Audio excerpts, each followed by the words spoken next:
नमस्कार, मैं दीपक शर्मा और मेरे YouTube मंच पर आपका स्वागत है।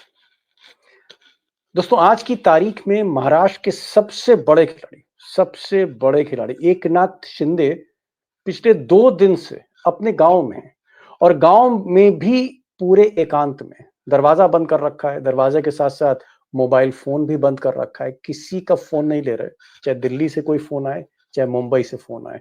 आप कह सकते हैं कि एकांतवास में चले गए हैं शिंदे और कुछ लोग कह रहे हैं, जो उनके करीबी हैं, उनका ये कहना है कि साहब मोदी और शाह से थोड़ा-थोड़ा नाराज़ हैं, जब से मुख्यमंत्री का प्रस्ताव ठुकरा दिया है अमित शाह ने, तब से वो नाराज़ चल रहे हैं। और कुछ लोग ये भी कह रहे हैं कि शिंदे दरअसल कोप भवन में शिंदे हैं। लेकिन दोस्तों, हकीकत ये है कि इस तस्वीर का एक दूसरा पहलू भी है। दूसरा पहलू ये है कि शिंदे भले ही कोप भवन में हों, लेकिन मोदी शाह के लिए आफत बन गए हैं और अगर मैं कहूं मोदी शाह के लिए गले की हड्डी बन गए एकनाथ शिंदे, गले की हड्डी। अब दोस्तों, आप कहेंगे कि एकनाथ शिंदे गले की हड्डी क्यों बन गए या मुसीबत क्यों बन गए मोदी और शाह के लिए। एक तरफ तो मुख्यमंत्री का प्रस्ताव ठुकरा दिया है, लेकिन मुसीबत भी है वो मोदी शाह के लिए। अगर आप देखेंगे तो उसके पीछे 3 प्रमुख कारण हैं। कारण कई हैं, लेकिन 3 मेन रीज़न मैं आपके सामने रखना चाहता हूँ। पहला कारण ये है कि शिंदे साहब के पास 7 सांसद हैं और ये सातों सांसद मोदी को सपोर्ट कर रहे हैं लोकसभा में। आज की तारीख में भी मोदी अल्पमत में है लोकसभा में। उन्हें नीतीश और नायडू का समर्थन प्राप्त है, यानी बैसाखियों पर मोदी जी हैं और छोटी-सी बैसाखी नीतीश और नायडू की तरह तो नहीं, लेकिन छोटी-सी बैसाखी शिंदे की भी है, जिस पर मोदी जी टिके हुए हैं। और अगर ये 7 सांसद थोड़े से भी पीछे हटे, यानी शिंदे ने कोई पैतरा लिया, तो दिक्कत हो सकती है मोदी जी को। और अगर शिंदे के साथ-साथ नीतीश कुमार भी कोई गेम कर गए, तो ये सरकार भी जा सकती है। ये हमें भूलना नहीं चाहिए। ये फैक्ट है। लोकसभा का जो संख्या बल है, उसके आधार पे मैं कह रहा हूँ, बड़ी जिम्मेदारी के साथ। तो एक तो 7 सांसद हैं। दूसरा पॉइंट ये है, कई ऐसे सीक्रेट हैं। देखिए, महाराष्ट्र का जो मुख्यमंत्री है, सबसे अमीर राज्य का, हाई जीडीपी राज्य का, जहां बड़े-बड़े कॉन्ट्रैक्ट्स हैं और खासकर जिस तरह से, जिस तर्ज पर अडानी को कॉन्ट्रैक्ट्स दिए गए, वो चाहे धारावी का हो या बाकी कॉन्ट्रैक्ट्स हो, लाखों करोड़ रुपए के, उसमें कहीं ना कहीं फाइलें शिंदे की मेज से ही गुजरी जब वो मुख्यमंत्री थे। तो कई सीक्रेट गुजरात लॉबी के शिंदे के पास है।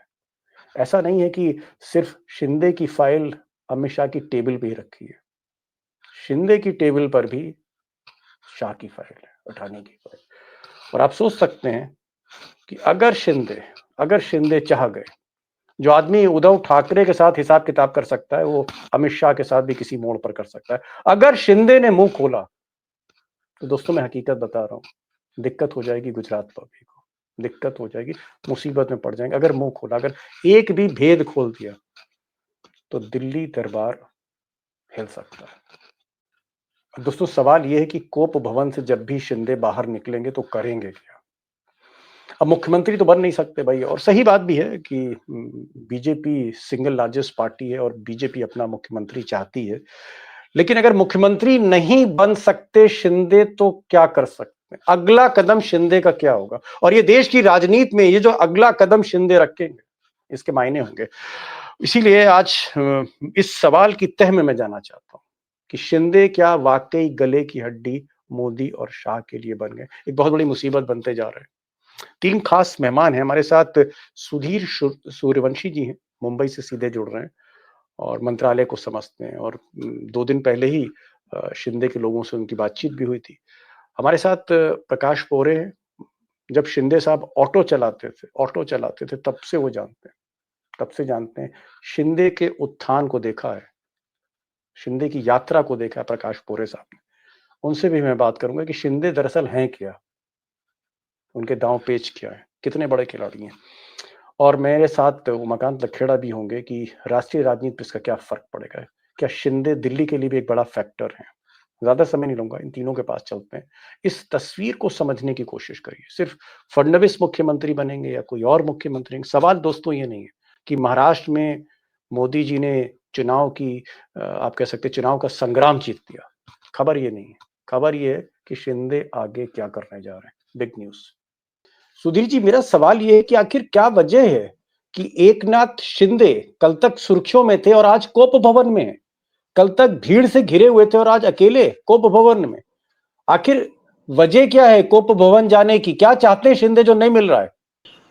देखो दीपक जी, दो तीन बड़ी बड़ी चीजें महाराष्ट्र में हुई है। तो उसके वजह से एकनाथ शिंदे जो सीएम थे, सीएम से डायरेक्ट कोप भवन यानी कि अपने गांव दरेगांव जो सातारा में है, जो सह्याद्री जो पहाड़ है जी। उसके नजदीकी है, तो वहां पर मोबाइल का नेटवर्क भी नहीं आता ऐसी जगह पे ओहो, है। मतलब तो परफेक्ट कोप भवन है, ना मोबाइल का बिल्कुल नेटवर्क है ना कोई कनेक्शन है। बिल्कुल। तो अभी खबर ये भी आ रही है कि उनकी तबीयत सही में खराब हुई है। डॉक्टर की कुछ टीम भी वहां पे गई है उनको चेक करने के लिए। तो शिंदे जी का बीमारी मुझे लग रहा है बढ़ रही है। उनका टेम्परेचर कितना पता नहीं, लेकिन पॉलिटिकल टेम्परेचर तो बिल्कुल बढ़ा रही है, ये बात बिल्कुल सही है। तो 2 दिन पहले जैसे अमित शाह के साथ उनकी मीटिंग हुई थी, ये स्टोरी मैंने हमारे न्यू इंडियन एक्सप्रेस में ब्रेक भी की। तो उसके बाद में 3 चीजें उसमें उभर के आई। पहला, उन्होंने कहा कि जो मैंडेट मिला है वो उनकी वजह से मिला है, उनके काम की वजह से मिला है। जैसे लाडली बहना हो, मराठा रिजर्वेशन हो, ओबीसी के लिए काम हो, तो ये मैंडेट मेरे लिए, ये फडणवीस के लिए नहीं है और बीजेपी के लिए नहीं, तो मुझे सीएम बनाओ, ये पहले। फिर उनको नहीं कहा गया कि हम सीएम बना नहीं सकते, हमारा नंबर ज्यादा है इस बार, और स्टेट असेंबली के स्पीकर पोस्ट दीजिए। वो भी चीज देने के लिए थोड़ा नीचे ऊपर हो रहा है। तो उसके बाद में शिंदे ने कहा कि ये दोनों चीजें नहीं मिलेंगी तो सरकार में रहने का फायदा क्या है, सरकार में किस लिए रहे। तो आपको लगता था आप सरकार बना लीजिए, मैं बाहर से समर्थन दे दूंगा हिंदुत्व के लिए। हमको देखो, गवर्नमेंट में 2 इंपॉर्टेंट पोस्ट है, ओहो। एक है फाइनेंस और दूसरा है होम। अभी अजीत पवार 40 विधायक वाली पार्टी को फाइनेंस मिनिस्ट्री मिलेगी। बीजेपी का जो भी सीएम बनेगा, प्रोबेबली देवेंद्र फडणवीस का नाम चल रहा है, वो होम लेंगे। तो तीसरा पोर्टफोलियो ऐसा कोई बड़ा पोर्टफोलियो नहीं जो सीएम डीसीएम के स्टेचर का है। तो अभी शिंदे के 57 एमएलए होने के बावजूद उनको कोई स्टेचर का पोर्टफोलियो नहीं मिलेगा। तो इसका मतलब क्लियर है कि Shinde on the way out, यानी कि उनका जो पॉलिटिकल डिमिनिशिंग का हो, कि जो जी। पॉलिटिकल जैसे हम यूज एंड थ्रो की पॉलिसी का हो, कि उसी तरह से शिंदे का होने वाला है। और वही देखते हुए मुझे लगता है कि उनकी बीमारी बढ़ गई और गांव चले गए। ओके ओके, बड़ी बात आपने कही। आपने कहा कि भाई कहीं ना कहीं शिंदे के अरमान ज्यादा थे, हसरतें ज्यादा थी, लेकिन पर कतर दिए हैं अमित शाह ने। उसकी वजह यह है कि शिंदे हैसियत से ज्यादा मांग रहे थे, हैसियत से ज्यादा मांग रहे थे। या तो मुख्यमंत्री बनना चाह रहे थे, या वो चाहते हैं कि स्पीकर भी उनका हो और उनको पुलिस मिल जाए, यानी गृह मंत्रालय मिल जाए, पूरी पुलिस उनके हाथ में हो। ऐसा सवाल ही नहीं उठता है। अमित शाह जैसा एक हार्ड बार्गेनर उनको कुछ नहीं देगा। और एक तरह से सुधीर सूर्यवंशी का कहना है, उनका ये मानना है कि पॉलिटिकल इनिंग्स, जो उनकी राजनीतिक पारी है, उस पे एक सवालिया निशान लगा दिया है मोदी शाह ने, क्योंकि यूज एंड थ्रो पॉलिसी है।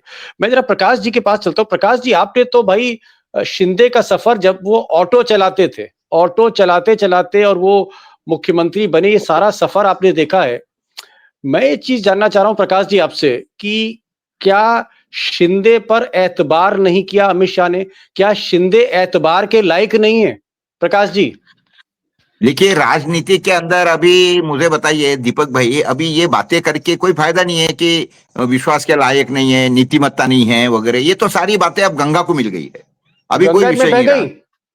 गंगा में बह गई। अभी कौन सी डेमोक्रेसी भी बह गई है। उसके बाद में ये जो नीतिमत्ता है, या जो आप बोलेंगे कि कोई क्या बोलते हैं उसको, तत्व या प्रिंसिपल, ये कहाँ है? इसका कोई सवाल नहीं। अभी तो सिर्फ सत्ता में बैठना है। क्यों बैठना है? तो देश का भला करने के लिए, किसानों का भला करने के लिए, राज्य का भला करने के लिए। ये थोड़ी विषय रहा है। ये तो हमने इसके ऊपर बातें करना, यानी अभी ये मैं समझता हूँ कि ये एकदम बेकार बातें है। अभी तो सिर्फ इतना ही देखना है कि मलाईदार खाते तुमको क्यों चाहिए भाई? तुमको अगर काम ही, जिस आदमी को काम करना है, सबसे ज्यादा किसान मर रहा है, तो हर एक ने तो ये बोलना चाहिए कि नहीं नहीं, किसान मर रहा है तो मुझे कृषि का खाता चाहिए। लेकिन सबको मालूम है कि कृषि के खाते को जी, पैसे नहीं है, तो वो कोई चलिए लेगा ठीक नहीं। है। वो चलिए, मैं समझ गया। मैं समझ गया आप ये कह रहे हैं प्रकाश जी कि भाई एतबार की बात छोड़िए, उसूलों की बात छोड़िए, ये सब छोड़िए, सब कुछ गंगा में बह गया। मुझे ये बताइए भाई, कुछ भी कहिए, उस आदमी के 50 से ज्यादा विधायक हैं। वो आदमी मुख्यमंत्री था और उस आदमी की लाडली बहना योजना ने जो है वो मोदी और शाह की जो है सरकार बना दी, और वो भी बम्पर सरकार बनाई, बम्पर मेजोरिटी के साथ। क्या शिंदे गले की हड्डी बन गए हैं अमित शाह के लिए? ना निगलते बनता है ना उगलते बनता है। क्या गले की हड्डी बन गया ये आदमी? और अगर बन गया है तो आखिर वजह क्या है? शिंदे इतने इंपॉर्टेंट क्यों है भले वो कोप भवन में? दीपक भाई सीधा है ना अंशु। अभी कैसा है कि ये जो भी महाराष्ट्र का ईवीएम का गेम हुआ, तो ये अकेले आदमी ने तो किया नहीं ना, ये तीनों ने मिला के खिचड़ी पकाई है, तो राजदार हो गए ना। शिंदे जो है राजदार है, वो तो बीजेपी राजदार? उनको कोई हालत, राजदार है ना। अगर उन्होंने मुंह खोला, शिंदे ने मुंह खोला या अजित पवार ने मुंह खोला, क्या होगा? क्या होगा? क्या सिर्फ स्टेट में सरकार गिरेंगी? क्या नहीं, ये तो चुनाव भी हो गए और उसका असर जो है केंद्र में भी होगा। तो ये कैसा है कि अभी ये हो नहीं सकता। गले की हड्डी बोलो आप, या फिर राजदार बोलो, या फिर अभी क्या बोलते हैं उसको, बार्गेनर बोलो, कुछ भी बोलो, तो इसीलिए हो नहीं सकता। अच्छा, दूसरी बात में कैसा है कि ये भी हो सकता है ना कि शिंदे के कितने हैं, शिंदे के आ गए हैं कुल मिला के 52, अजीत के आए हैं 41, तो 41 और ये मिला के हो गए 98, और इनके पास में है करीब करीब 48, तो अभी सॉरी हाँ 46, तो 46 और 98 कितना हो गया? 144। तो बहुमत के लिए होना कितना? एक या दो आदमी होना, उतने तो ये निर्दलीय कभी भी साथ में ले लेंगे। तो जो 2019 में खेला हुआ वो खेला अभी भी हो सकता है ना, कौन सा दूर है। अभी हर जन बार्गेनिंग करने की कोशिश कर रहा है कि कौन कितना आगे, कौन कितना आगे, कौन किसमें कितना है दम। ये गाना सुना है ना आपने, वो वाली बात चल रही है। 8 दिन 10 दिन और ये चलते रहेगा, देखते रहेंगे क्या बार्गेनिंग होता, क्या होता, और उसके मतलब बाद में फिर आपने दिल्ली। आप ये कह रहे हैं कि शिंदे जो है उसको मुख्यमंत्री नहीं बनाते तो भी ऐसा नहीं है कि मोदी और शाह जो है यूज एंड थ्रो करें, क्योंकि कई राज, कई सीक्रेट्स जो हैं आप कह रहे हैं कि वो इस वक्त शिंदे के पास हैं। हाँ हाँ हाँ, एक जमाने में जैसा ईडी के दम पे शिंदे को लेके जो की हुआ, ईडी का चक्कू छुरी लगा के शिंदे को पार्टी छोड़ने लगाई, जिस तरीके से अजीत पवार को भी चक्की पीसिंग वालों को ये लिया, तो उसी तरीके से अभी तो इनके भी तो कोई सीक्रेट है ना ईवीएम के, अगर देखे जाए। और इन्हें जिस तरीके से अडानी को प्रोजेक्ट दिए, क्या किए, तो अगर शिंदे को अवॉइड करते हैं तो सब अडानी भी खतरे में आ जाएगा। और शिंदे का तो देखो, उसने तो जो उसकी इनिंग खेलनी थी वो इनिंग खेल दिया, इनिंग खेल दिया। अभी और इसका क्या बुरा होगा? क्या होने कर करके क्या करेंगे शिंदे का? ये कुछ नहीं कर सकते। तो शिंदे के हाथ में ट्रम्प कार्ड है, ये भी बात समझ लीजिए। अभी फिलहाल में कंप्लीट ट्रम्प कार्ड है इसके पास में। Okay okay okay okay Lakhera साहब, ये तो भाई जी सुधीर जी कह रहे हैं कि वो भाई हैसियत से ज्यादा अमित शाह से मांग रहे थे, अमित शाह तैयार नहीं हुए मुख्यमंत्री बनाने में। सही बात है, अगर बीजेपी सिंगल लार्जेस्ट पार्टी और इतनी मेजॉरिटी के साथ आई है बीजेपी की, तो फिर क्यों अपना भाई दूसरे का मुख्यमंत्री क्यों बनाए? तो मुख्यमंत्री तो बीजेपी का बनना चाहिए। अगर देखें हम, भले वो बेईमानी करी है या ईमानदारी से जीते, वो एक अलग बात है। अब पोहरे साहब ने एक नई बात कह दी, नहीं पोहरे साहब ने एक नई बात कह दी। उन्होंने कहा साहब बार्गेन अपनी जगह है, उसूल अपनी जगह है, लेकिन हकीकत यह है कि शिंदे के पास सीक्रेट है। अडानी को कौन कौन सा काम दिया गया, पैसे का हिसाब किताब है, और दुनिया भर की चीजें, इलेक्शन किस तरह से कराए गए, ट्रांसफर पोस्टिंग कैसी, बहुत से सीक्रेट उनके पास हैं, बहुत सी फाइलें उनके दफ्तर से गुजरी हैं। तो क्या ये सही बात है कि कई सीक्रेट्स मोदी और शाह की और बीजेपी के वो शिंदे के पास हैं, और बीजेपी कुछ बहुत ज्यादा बिगाड़ नहीं पाएगी, कहीं ना कहीं अंत में मनाना पड़ेगा शिंदे को?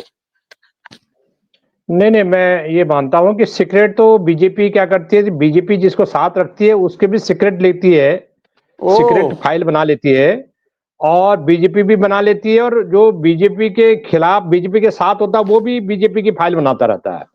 तो 10 साल से शिंदे में जो मेरी जानकारी है, 10 साल से वो एक इंपॉर्टेंट महकमा है जो जिसको कहते हैं अर्बन डेवलपमेंट मिनिस्ट्री।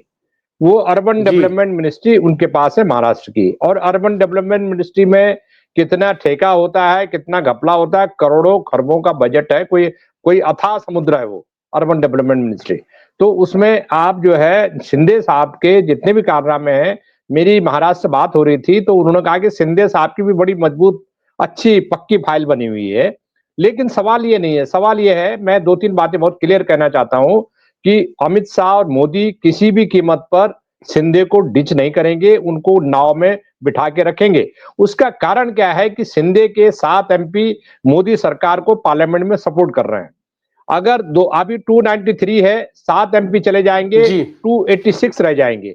286 में चंद्रबाबू नायडू और नीतीश कुमार किस आधी रात को सपोर्ट वापस ले ले और केंद्र सरकार का संकट खड़ा हो जाए, तो मोदी सरकार ऐसा कुछ नहीं करेगी कि शिंदे को इतना नाराज कर दे कि वो बिल्कुल जो है अलग हो जाए। वो बिल्कुल उनको अलग नहीं करेंगे। सवाल ये है कि जो शिंदे साहब हैं, एकनाथ शिंदे, उनके सामने भी ऑप्शन क्या है? कोई ऑप्शन ही नहीं है उनके पास, बड़ा लिमिटेड ऑप्शन है। ये तो जाओ तो बीजेपी के साथ, नहीं तो वहां तो बंबई में तो समुद्र भी है ना, पीछे समुद्र है, इधर पहाड़ की चट्टान है, ऊपर चट्टान की तरफ जाओगे तो चट्टान से गिरोगे, पीछे समुद्र है, समुद्र में कहां जाओगे, वहां तो एक से एक मगरमच्छ लेटे हुए हैं। तो मेरा ये कहना है कि शिंदे साहब जो है को अल्टीमेटली बार्गेन होगी, कोई रास्ता निकलेगा, ऐसा मुझे लगता है कि क्योंकि बीजेपी शिंदे को लूज नहीं कर सकती। बीजेपी को लूज करना अफोर्ड, बीजेपी शिंदे को लूज करके बीजेपी अफोर्ड ही नहीं करना चाहती, कर ही नहीं सकती वो, क्योंकि उसके बाद उनका संकट यहाँ दिल्ली में शुरू हो जाएगा। समझ गया। आपने कहा कि क्योंकि शिंदे के 7 सांसद हैं और सातों सांसद सपोर्ट कर रहे हैं मोदी जी को, मोदी जी एक पतली रस्सी पर चल रहे हैं, मोदी जी अभी भी बैसाखियों पर हैं। सच्चाई ये है कि भले ही मोदी जी के बारे में आज गोदी मीडिया जितना प्रोजेक्ट करे, हकीकत ये है कि मोदी जी एक अल्पमत सरकार चला रहे हैं, बैसाखियों पर है, नीतीश नायडू की बैसाखी पर है, और ऐसे में शिंदे जो है उनके 7 सांसद बड़े इंपॉर्टेंट हो जाते हैं। यानी कुल मिलाकर आपका ये कहना है कि भाई गले की हड्डी ही बन गए, वो गले की हड्डी बन गए। हाँ, इसलिए बन गए कि अगर ये 7 एमपी नहीं होते तो उनको समुद्र में डाल देते वो, लेकिन इसीलिए समुद्र में नहीं डाल रहे हैं कि 7 एमपी चले जाएंगे हाथ से। जी ठीक ठीक, समझ गया। जैसे दूध से मक्खी बाहर फेंकी जाती है, इस तरह से वो मक्खी की तरह उसको ट्रीट नहीं कर सकते, उनको साथ लेके चलो। Got your point sir, got your point. Sudhir ji ये बताइए, क्या शिंदे ने अपनी चाल अच्छी खेली? मुंबई में जो विधायक है उन्होंने अपने साथ रखे, अपने पास रखे, और दिल्ली में जो सांसद है उनका बेटा संभालता है। तो बेटा दिल्ली की फील्डिंग कर रहा है, बाप जो है वो मुंबई की फील्डिंग कर रहा है। ये कॉम्बिनेशन है, इसलिए कहीं ना कहीं वो गले की हड्डी है। दीपक जी बराबर है, उमाकांत जी ने बराबर बात छेड़ी है। बीजेपी को प्रॉब्लम महाराष्ट्र में नहीं है, बीजेपी के पास खुद के 132 लगभग विधायक है, बाकी छोटी पार्टी और इंडिपेंडेंट के सपोर्ट से वो 138 तक चले गए हैं। उनको 4-5 सिर्फ विधायक की जरूरत है, और उनके साथ में अजित पवार तो खुशी खुशी नजर आ रहे, तो उनके 41 विधायक है। वहां पे सरकार बिल्कुल बना लेंगे, सरकार बनाने का महाराष्ट्र सवाल ही नहीं है। सवाल पैदा होता है दिल्ली के जो सरकार है, जो बीजेपी की नरेंद्र मोदी जी की, उस सरकार के ऊपर एक एक डेंजर के जो बादल जैसे हम कहते हैं को मंडरा सकते। शिंदे के साथ संसद उन्होंने विड्रॉ कर लिया, सपोर्ट विड्रॉ, जैसे शिंदे ने कहा अमित शाह को, आपको लगे तो सब ले लो, हमको कुछ नहीं चाहिए, आप नहीं दे रहे तो फिर हम आपको आउटसाइड सपोर्ट स्टेट में भी और सेंटर में भी देंगे। अब सेंटर में सपोर्ट निकालने से, बाहर से समर्थन, यानी कि हमेशा आपके ऊपर एक सोट हैंगिंग रहती है, एक लगी रहती है। तो उसका मुझे लगता है कहीं ना कहीं उनको अंदाजा, उनको रेपरकेशन, एक इफेक्ट हो सकता है सेंटर में। इसलिए भारतीय जनता पार्टी सब चीजें बहुत ही संभाल के, इतने आज कम से कम 9वां 10वां दिन है रिजल्ट लग के, आप देखोगे तो झारखंड में इलेक्शन जो चुनाव था महाराष्ट्र के साथ हुआ, काउंटिंग हो गई, रिजल्ट लग गया, वहां का सीएम बन गया, सरकार शुरू होगी। अभी तो यहाँ पे भारतीय जनता पार्टी ने अपने विधायक दल का नेता भी चुना नहीं है। शिंदे ने अपना खुद को चुन लिया, अजित पवार ने चुन लिया, लेकिन बीजेपी जो सबसे बड़ी पार्टी है उन्होंने विधायक दल का नेता भी नहीं चुना अभी तक। तो मुझे लगता है कहीं ना कहीं जो पेच है, बहुत फंसा हुआ पेच है, तो रास्ता बिल्कुल बीजेपी को निकालना ही पड़ेगा। वो शिंदे को, जैसे उमाकांत जी ने कहा, उनको छोड़ ही नहीं सकते। छोड़ेंगे तो 2-3 तरह के गलत मैसेज जाएंगे कि मराठी आदमी का यूज एंड थ्रो वाली पॉलिटिक्स, दूसरा शिंदे के वजह से सेंटर की जो गति है, महाराष्ट्र आ जाए लेकिन दिल्ली चले जाए, ये भी हो सकता है। तो उसमें बातें भी ऐसी चल रही कि शरद पवार, ये पता मेरे पास उसकी पुख्ता जानकारी नहीं है, एकनाथ शिंदे शरद पवार के टच में, शरद पवार एकनाथ शिंदे के टच में। कल ही शरद पवार के जो नजदीकी विधायक है जितेंद्र आव्हाड, वो मिलने भी गए थे एकनाथ शिंदे को।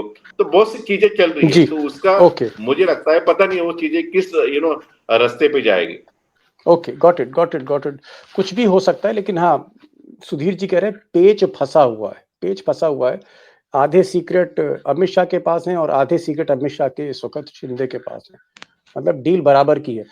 पोरे साहब ये बताइए, दुनियादारी आपने बहुत देखी, हमसे ज्यादा देखी है। आपने दुगने सावन हमसे देखे हैं, जमाने को समझते हैं, और शिंदे पर तो आपकी पूरी रिसर्च है। और ये भी बात सही है कि आज की जो सियासत है उसमें नमक हलाल जैसा तो कोई होता नहीं है। हमने तो ये देखा कि जिसने पाला उसी के पीठ पे छुरी भोंकी है। तो जो शिंदे उद्धव ठाकरे को के पीठ पर छुरी भोंक सकते हैं, क्या आपको लगता है अगर वक्त आया, कहीं पर कोई वक्त आया, कोई मोड़ आया, तो शिंदे अगर एक पोजीशन में हुआ तो अमित शाह और मोदी को भी छोड़ सकता है? शिंदे कुछ भी कर सकता है।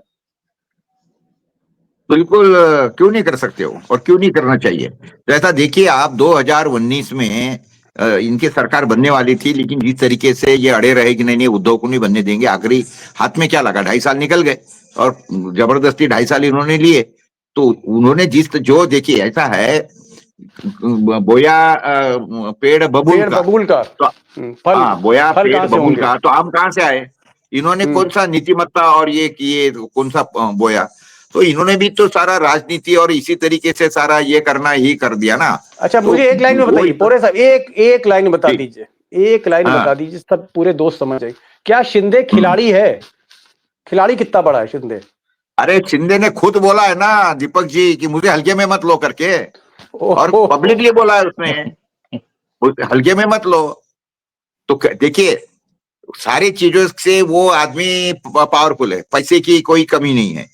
उसके बाद में पब्लिक उसके साथ में है, जो भी है, किसके भी कारण हो गए, समझ लो कुछ भी कारण से हो गए, लेकिन पब्लिक पैसा भी साथ है। में है, लोग, पैसा भी है, और उसके बाद में क्या बोलते हैं उसको, ये राजनीति के जो दाव पेच है वो भी साथ में है। तो ये यानी उसको मात कैसे देंगे? ये कोई कच्चा खिलाड़ी थोड़ी है। ओके और ओके ओके। उसमें उसके बाद में ये पब्लिक का डर नहीं है कि भाई पब्लिक मुझे क्या बोलेंगी क्या नहीं, वो उससे परे निकल गया ना सब। वो पब्लिक का डर वगैरह जब जब उन्होंने शिवसेना छोड़ी थी उद्धव की, तब तब था कि भाई लोग क्या बोलेंगे। लेकिन अभी लोगों के इसमें क्या हो गया कि अभी जहन में बैठ गया है कि ये राजनीति इसी तरीके से चलने वाली है। Okay okay. उमाकांत जी, समय बहुत कम है, 1 मिनट का वक्त बचा है।